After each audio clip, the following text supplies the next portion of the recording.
વિદ્યાર્થી મિત્રો, ધોરણ 9 હિન્દી વિષય અંતર્ગત આજે આપણે 12મો પાઠ રાની એનો અભ્યાસ કરીશું.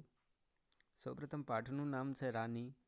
રાની એવું સાંભળતા આપણને એવું થાય કે આ પાઠમાં રાણી કે મહારાણી વિશે વાત હશે, પરંતુ અહીંયા રાની એક ઘોડીનું નામ છે જેનું આખું નામ છે તાજ રાની, જે બાળકો માટે મગાવવામાં આવી હતી. વિદ્યાર્થી મિત્રો, આ પાઠની લેખિકા છે મહાદેવી વર્મા, જે ખૂબ સફળ કવયિત્રી છે. સાથોસાથ એના જીવનમાં એના બાળપણની જે સ્મૃતિચિત્ર છે એની યાદ છે, એની વાત આ પાઠમાં કરવામાં આવી છે કે બાળપણમાં એ કઈ પ્રકારની નિખાલસતા સાથે આ તાજ રાની સાથે એમનો તાલમેલ બેસી ગયો હતો, એની સમગ્ર પાઠમાં વાત છે. ચાલો આપણે પાઠની જ શરૂઆત કરીએ. બાળપણમાં મહાદેવી વર્મા જે છે એ ઇન્દોરમાં રહેતા હતા અને ત્યાં અંગ્રેજ બાળકોને ગધેડા ઉપર સવારી કરતા જુએ છે. એટલે એને પણ જોઈને એને ઘોડા ઉપર બેસવાની ઈચ્છા થાય છે. તો ચાલો આપણે એ જોઈએ. रियासत होने के कारण इंदौर में शानदार घोड़ों और सवारों का आधिक्य था. रियासत હોવાના કારણે ઇન્દોરમાં ખૂબ સુંદર ઘોડાનો અને ઘોડેસવારનું આધિક્ય એટલે વધારે घोड़ेसवारों હતા.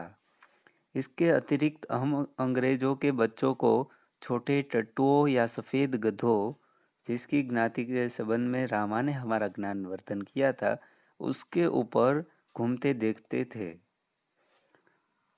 આ સિવાય ઘોડાસવારો તો હતા જ, એ સિવાય અંગ્રેજના બાળકો હતા એ છોટા નાના ટટ્ટુ ઉપર અથવા તો સફેદ ગધેડા ઉપર ફરતા જોતા હતા.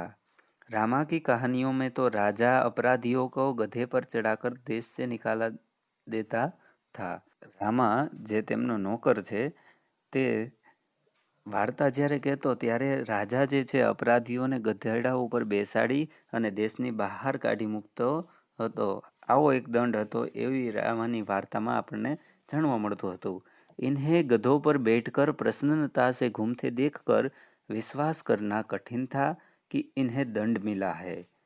જો આ બાળકો છે એ વિચાર કરે છે કે આને ગધેડા ઉપર જોઈને પ્રસન્નતા સાથે આ બધા ફરતા જોઈને એને વિશ્વાસ થવો મુશ્કેલ હતો કે આ લોકોને દંડ મળ્યો છે. એને તો હજી એમ જ છે કે આ બાળકો જે ફરી રહ્યા છે એ લોકોને દંડ મળ્યો છે. રામા કે પાસ અમારી જિજ્ઞાસા કા સમાધાન था. રામાની પાસે અમારી જિજ્ઞાસાનું સમાધાન હતું. इन्हें विलायत में गधे पर बैठने का दंड देकर भारत भेजा गया है. એને વિદેશમાં, જે રામા છે એને વિદેશમાં વર્ષો પહેલા ગધેડા ઉપર બેસીને ભારત આવવાનો દંડ દેવામાં આવ્યો હતો. ક્યોંકि વહાં યહ વાહન નહીં હૈ, કારણ કે અહીંયા તે વાહન નથી. एक दिन हम तीनों ने बाबूजी को मौखिक स्मृति पत्र यानी कि मेमोरेंडम दिया कि हमारे पास छोटा घोड़ा न रहना अन्याय की बात है. એક દિવસ અમે ત્રણેય બાબુજીને મૌખિક સ્મૃતિપત્ર એટલે કે મેમોરેન્ડમ આપ્યો કે અમારી પાસે નાનો ઘોડો ન રહેવો એ પણ અન્યાયની વાત છે. यदि अन्य बच्चों को घोड़े पर बैठने का अधिकार है तो हमें भी यह अधिकार मिलना चाहिए. જો બીજા બાળકોને ઘોડા ઉપર બેસવાનો અધિકાર છે તો અમને પણ આ અધિકાર મળવો જોઈએ. ઘોડા પર બેસવાની ઈચ્છા આ બાળકોને થઈ ઉઠી હતી. बाबूजी ने हंसते हुए पूछा, सफेद टट्टू पर बैठोगे? बाबूजी हंसता કહ્યું કે શું સફેદ ટટ્ટू પર બેસશો? तुम कहो के साथ ठेलम ठाल के उपरांत मैंने अगुआ होकर गंभीर मुद्रा से उत्तर दिया. તો બાળકો હોય તો એ કહે છે તું કહો તું કહે એવી રીતે વાતચીત ચાલી. એમાં અંતે ગંભીર મુદ્રા સાથે મેં કહ્યું, सफेद टट्टू तो गधा होता है जिस पर बैठा कर सजा दी जाती है. સફેદ ટટ્ટુ તો ગધેડો હોય છે જેના ઉપર બેસાડીને સજા આપવામાં આવે છે. હવે જો બાળકોને આવું કોણ કહે? તો આગળ કહ્યું છે, पता नहीं हमारे ज्ञान के वजस्त्र स्रोत रामा को बाबूजी ने डांटा या नहीं।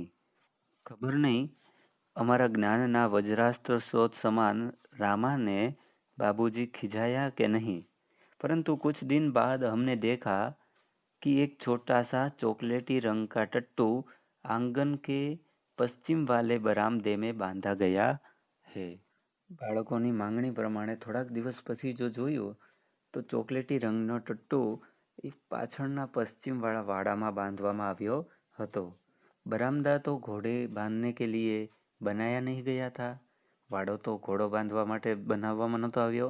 अतः बाहर से टट्टू को लाने के लिए दीवार में एक नया दरवाजा लगाया गया। आથી બહારથી એ ઘોડાને લાવવા માટે દિવાલમાં એક નવો દરવાજો બનાવવામાં આવ્યો। और उसकी मालिश करने के लिए, खाने पीने घूमने आदि की उसकी देखरेख के लिए छुट्टन नाम का साइस रखा गया था। साइस मतलब घोड़ों की देखभाल करने वाला, तो घोड़ाની देखभाल કરવા માટે છુટ્ટન નામનો સાઈસ રાખવામાં આવ્યો હતો। પાઠ આગળ જોઈએ। अब तो हम उस छोटे टट्टू से बहुत प्रभावित और आतंकित हुए और हमारे तथा हमारे अन्य साथी जीवों के लिए न मकान में कोई परिवर्तन हुआ, न कोई विशेष नौकर रखा गया। रामा को तो नौकर कहा नहीं जा सकता था, क्योंकि वह तो डांटने फटकारने के अतिरिक्त हमारे कान भी खींचता था और हमारी खिड़की तक दरवाजे में परिवर्तित नहीं हो सकी, जिससे हम रोजी और निक्की के साथ कूदने के कष्ट से मुक्त हो सकते। હવે નવો જે ઘોડો આવ્યો હતો એને જોઈને અમે પ્રભાવિત પણ થયા અને થોડા આતંકિત પણ થયા, થોડા ગુસ્સે પણ થયા। હે શા માટે? તો કે અમારા માટે અને અમારા અન્ય સાથી જીવ માટે। એના બે સાથી હતા, રોઝી અને નિકી। રોઝી એટલે કૂતરીનું નામ છે અને નિકી એટલે નોળિયાનું નામ છે। મહાદેવીના આ બે સાથી હતા। તો એના માટે કોઈ પરિવર્તન થયું નહીં और कोई विशेष नौकर भी नहीं रखा गया। कोई नौकर રાખવામાં પણ આવ્યો ન હતો। રામા કો તો નોકર કહા નહીં જા सकता था। રામાને નોકર કહી ન શકાય, કારણ કે એ તો અમને મારતો, ફટકારતો અને સાથે સાથે કાન પણ ખેંચતો હતો। પછી આગળ કહ્યું છે, बाबूजी से यह सुनकर भी कि वह टट्टू हमारी सवारी के लिए आया है, हम सब 4-5 दिन उससे रुष्ट और अप्रसन्न ही घूमते રહે। બાબુજી પાસે અમે સાંભળ્યું કે એ ટટ્ટુ અમારી સવારી માટે જ આવ્યો છે, છતાંય અમે એનાથી 4-5 દિવસ रुष्ट અને અપ્રસન્ન થઈને રહ્યા। પરંતુ अंत में उसने हमारी मित्रता प्राप्त कर ही ली। પરંતુ અંતમાં તેણે અમારી મિત્રતા પ્રાપ્ત કરી જ લીધી। જુઓ શા માટે એ रुष्ट થઈને રહેતા હતા 4-5 દિવસ સુધી? તો કે એને થોડી ઈર્ષા થતી હતી કે અમારા ઘરમાં કંઈ પરિવર્તન ન થયું, અમે રહીએ છીએ ત્યાં, અને આના માટે વિશેષ વ્યવસ્થા કરવામાં આવી, આના માટે પણ નોકર રાખવામાં આવ્યો છે। આવી એમને એક મીઠી ઈર્ષા હતી। પછી અંતે એની ઘોડી સાથે દોસ્તી થઈ ગઈ એવું કહે છે। रामा से उसका नाम पूछने पर ज्ञात हुआ कि उसे ताजरानी कहकर पुकारा जाता है। ताजमहल का चित्र हमने देखा था और रामा और कल्लू को माँ की सभी कहानियों में रानी के सुख दुख की गाथा सुनते सुनते हम उसके प्रति बड़े सदय हो गए थे।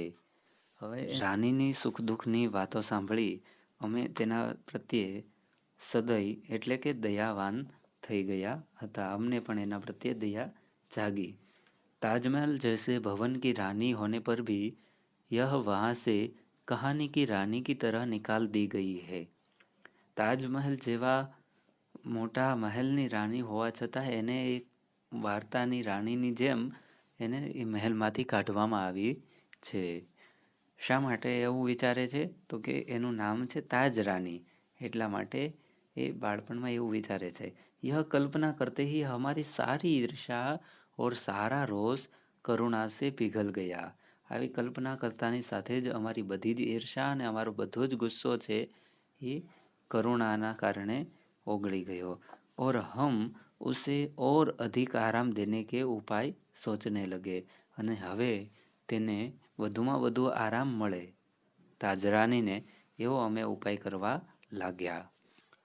वह इतनी सुंदर थी कि अब तक उसकी छवि आंखों में बसी जैसी है।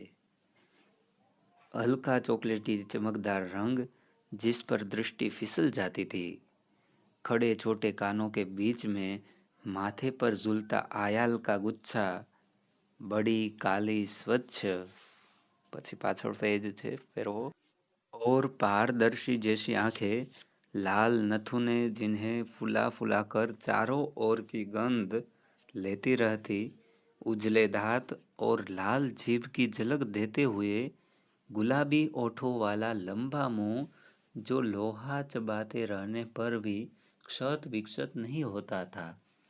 ऊंचाई के अनुपात से पीठ की चौड़ाई अधिक है, सुडौल मजबूत पैर और सघन पूंछ जो मक्खियाँ उड़ाने के क्रम में मोरछल के समान उड़ती गिरती रहती है।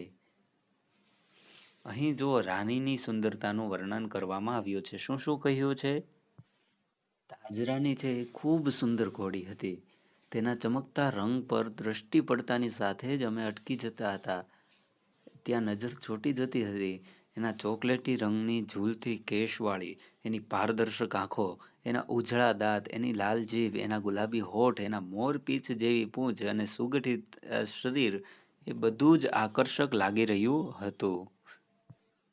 उस समय यह सब समझने की बुद्धि नहीं थी, परंतु इतने दीर्घकाल के उपरांत भी स्मृति पट पर वे रेखाएं ऐसे उभर आती है जैसे किसी अदृश्य स्याही से लिखे अक्षर अग्नि के ताप से प्रत्यक्ष होने लगते हैं।